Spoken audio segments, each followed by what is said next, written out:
everyone. Have you ever really badly wanted to know more about a civilization or a place or a specific period from history more than they teach you in class, but having no idea whatsoever where to even start? Well, that was me for a long time about ancient Greece until I discovered Atlas of Magna Grecia by Marilu Oliva. It talks about all of the most important cities in southern Italy where the Greeks once resided before they were colonized by the Romans. It isn't a book in the strictest sense of the word. It doesn't tell a narrative story. Rather, it describes each individual city and the historical events about ancient Greece that shaped it. And something I find particularly great about this book that I don't often see in others is that it contains a map and some really breathtaking pictures like this one or this one. But how do I rate such a thing? How do I review an atlas when it isn't subjective, when it doesn't tell a narrative story? I travel. I decided to go to some of the places it recommended me to and then rate it based on how useful it was in summarizing the history and any important information related to that town. So, join me as we embark on a 5,000-kilometer voyage, thanks Dad, through Taranto in Puglia, Metaponto in Basilicata, Agrigento and Syracuse in Sicily, and finally finishing it off with Paestum or Poseidonia in Campania. I can't wait to see you there. Bye!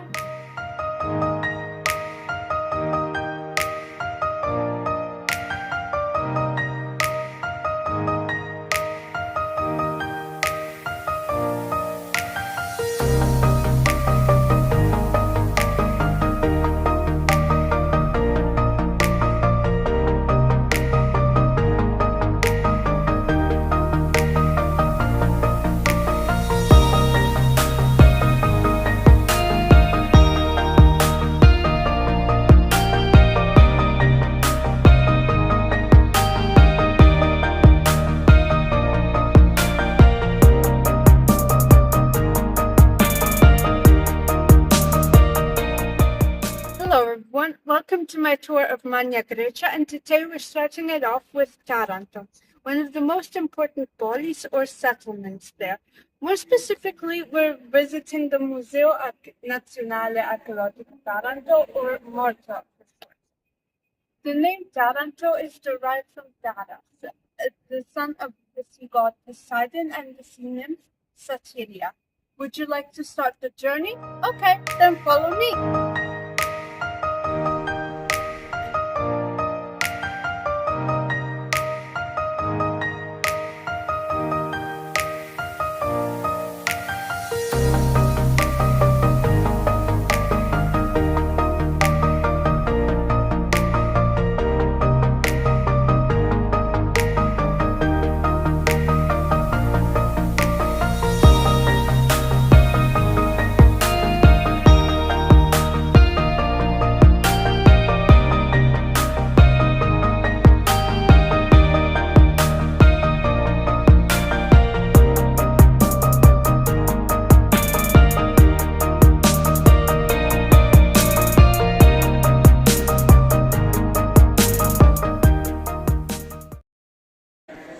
Something I find particularly fascinating is that we're talking about 2,600 years ago, or the 6th century BCE, and Taranto already had an amazing financial independence. They were particularly good in manufacturing coins and depending their worth based on the weight and the pureness of metal. And one coin I particularly like is, in fact, Taranto's coin.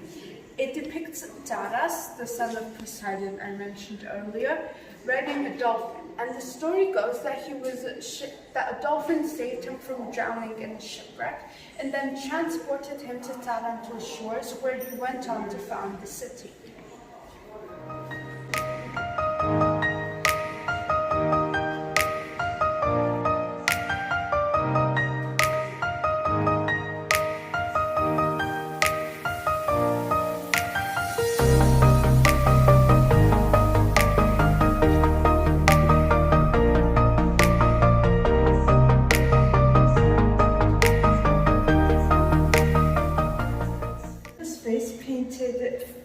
200 before Christ, we can see the legend of the birth of Dionysus. So it goes that Zeus had an affair with this woman called Semele.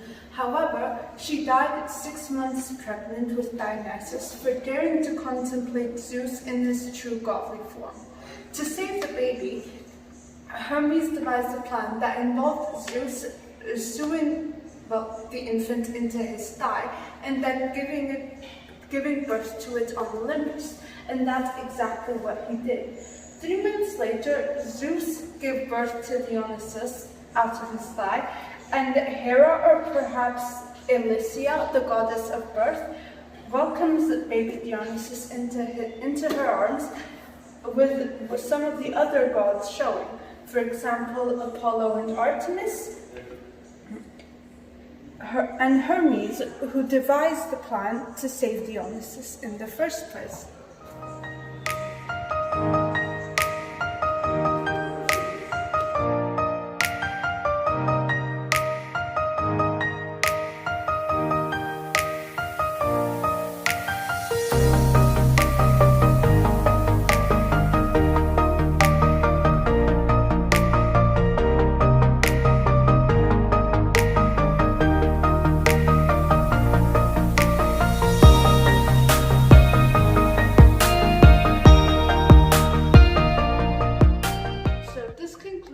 Brief but non-negligible visit to the Magna Museum, a museum filled to the brim with historical artifacts and curiosities, truly a box of wonders. The following destination is Metaponto.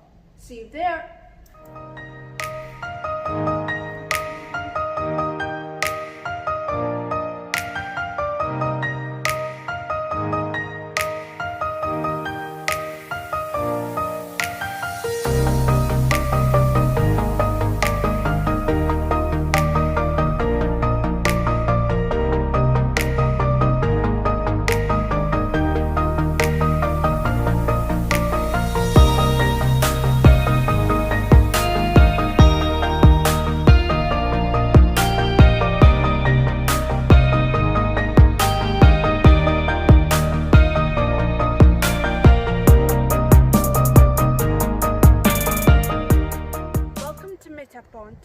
The name is derived from the Greek and means at the other side of the sea. And we are in the ruins of Le Tavole Palatine, a Doric-style temple, one of the first to be constructed here, built in the 5th century BCE and dedicated to the goddess Hera.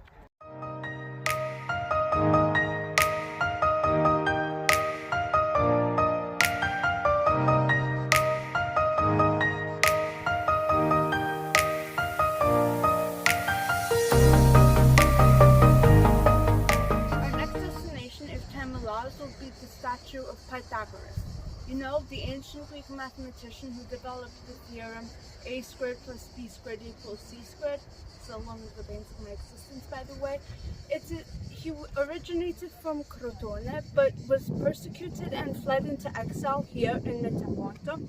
And the citizens of Metaponto welcomed him. They reveled in his ideas, and it is said that he is actually buried here, although no one knows really for sure.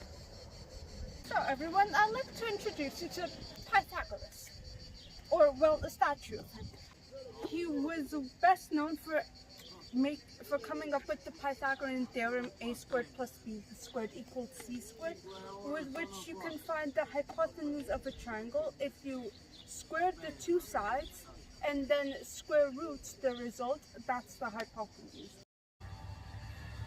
Fine, but be honest, you just made up all that triangle stuff to confuse students, innocent students, including me, have you? Okay, yeah, never mind that, too philosophical. Okay, if your theorem is a squared plus b squared equals c squared, right? Why can't I never seem to get a date? Hi Pythagoras, bro. If life is a triangle, right, why do I always end up on the wrong side of it?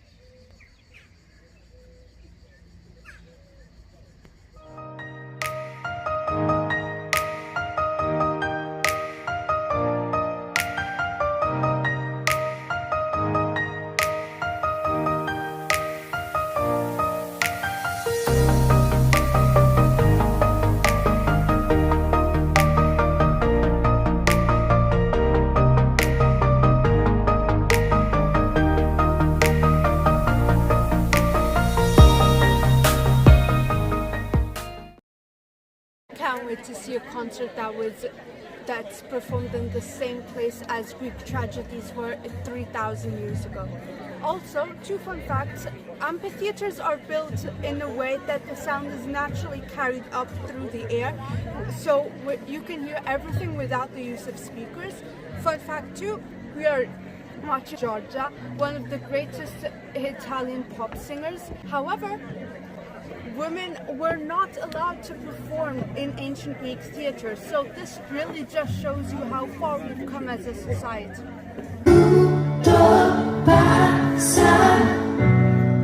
Ma scordate non sono ancora con me, si faccia qualcosa non dovevo rovinare, nascondo una lacrima nel mare ferito, voglio andare avanti all'infinito, trovarti dentro gli occhi di un cane smarrito e no, non cambierà, dirti una bugia o la verità per poi fare una follia come la normalità, non so più.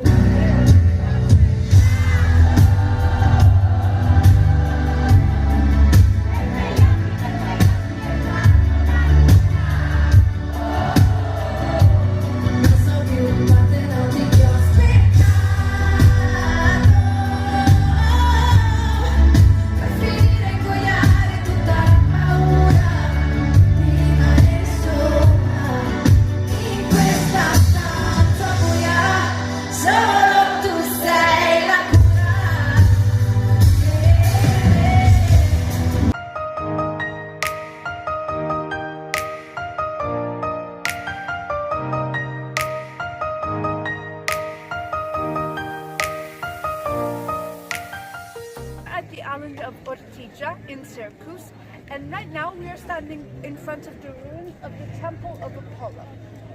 It was built in 593 BCE, and as is custom with these temples, it was built facing the eastern direction, so Apollo could watch the sun rise each morning. Now, what I find particularly fascinating about these temples is its wide variety of uses. It was a Byzantine church, an Arab mosque, a Norman church, and a Spanish military base, and was only freed from its wide variety of uses after the fascist time.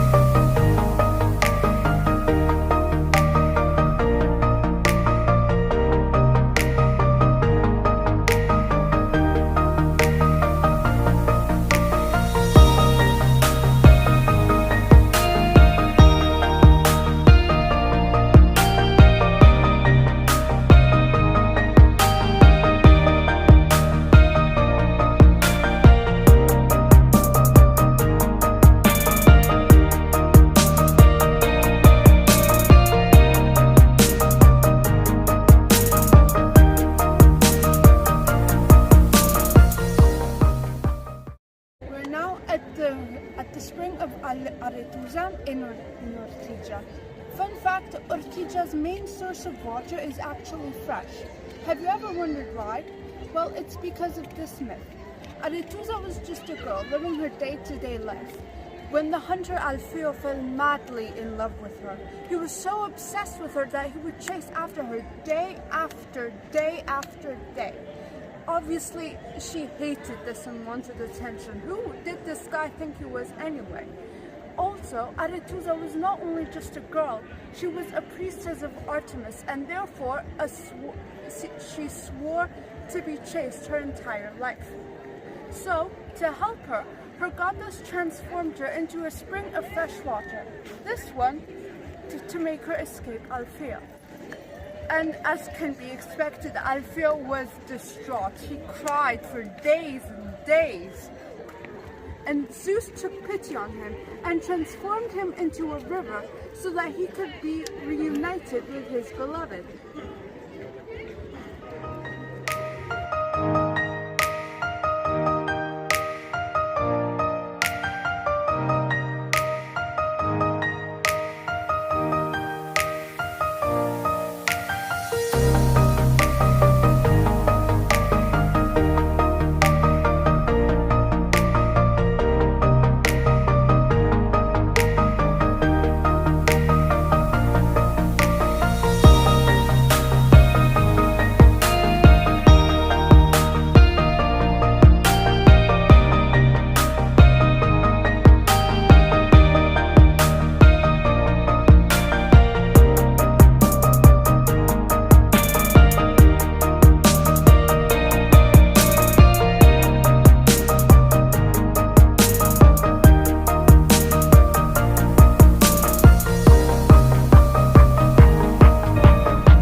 night. We are at Agrigento or Agracas, named so for the river that surrounds it, more specifically in the Valley of the Temples. I highly recommend you to visit it at night. The temperature is just perfect, and the lighting in the temples is something else entirely. This is the Temple of Concordia, the Roman goddess of harmony. However, Concordia is only a speculation. No one really knows to which deity this temple is dedicated. However, we can get a good indication by looking at its medieval history, not its Greek one. In the 9th century BCE, Pope Gregory of Agrigento consecrated it as a church to the apostles Peter and Paul, but after banishing the demons Eber and Raps. Since both the saints and the demons come in pairs, we can be fairly certain that this is a temple dedicated to the twin sons of Zeus and the mortal woman named Leda, Castor and Pollux. You've probably heard of them. They were also the brothers to Helen and Clytemnestra, major figures in the Iliad.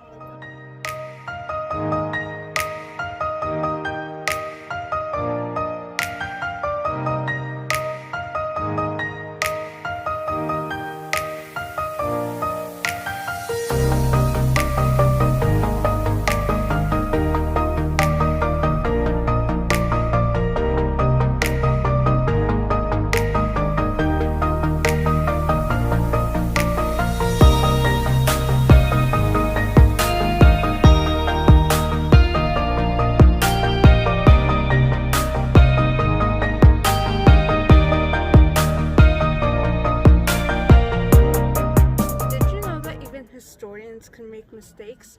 This temple was attributed to Hera, or Juno, but only after a misread Latin text.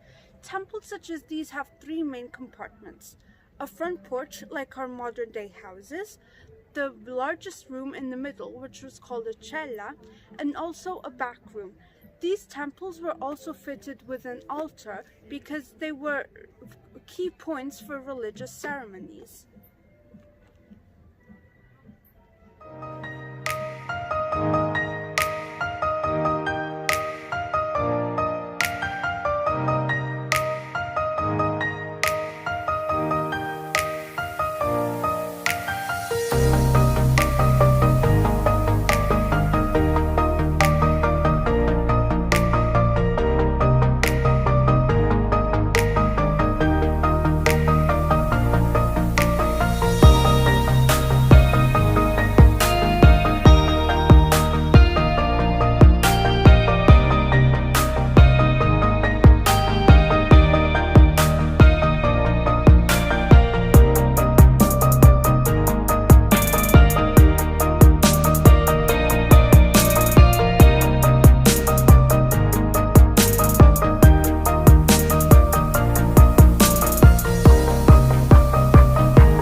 Our last stop, but certainly not least in the degree of importance, is the city of Poseidonia.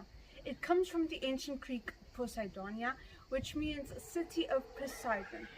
The citizens here wanted to honor Poseidon, and what better way to honor the god of the seas and quakes, both on land and on water, than to build an entire city. We can also see this veneration with Poseidon in how they built his temple. You see, the temples that we visited before are 6 columns wide and 13 columns long. However, this temple has an extra column, so it's 6 columns wide and 14 columns long.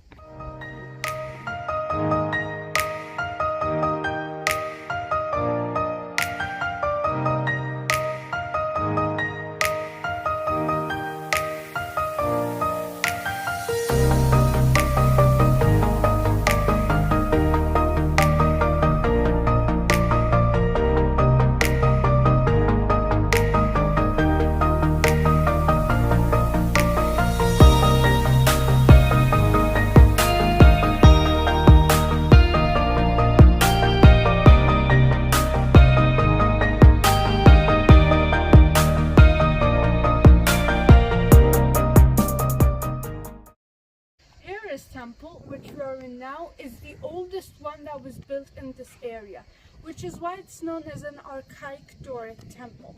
Its construction lasted 40 years, from 560 to 520 BCE. Elegant and refined, like the goddess herself, it measured 24.5 meters in width, so 9 columns, and 50.3 meters in length, so 18 columns.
Temple we'll be visiting today is perhaps my favorite, the Temple of Athena. However, it was mistaken for a temple of Ceres after a misreading of a text in 1700. It's 6 columns wide times 13 columns long, built on artificial bedstone in 500 BCE by the citizens of Poseidonia, though legend has it Odysseus himself came and helped with the constructions. What impresses me most about this temple is all of the creative solutions the builders employed to fulfill this temple. The elegant yet slight swelling of the columns and the vestibule in front of the cella, which employed the Ionic style instead of the Doric one. And it's these solutions that made the temple what it is today, standing out amongst all the others, and I can bet that they would have made Athena herself proud.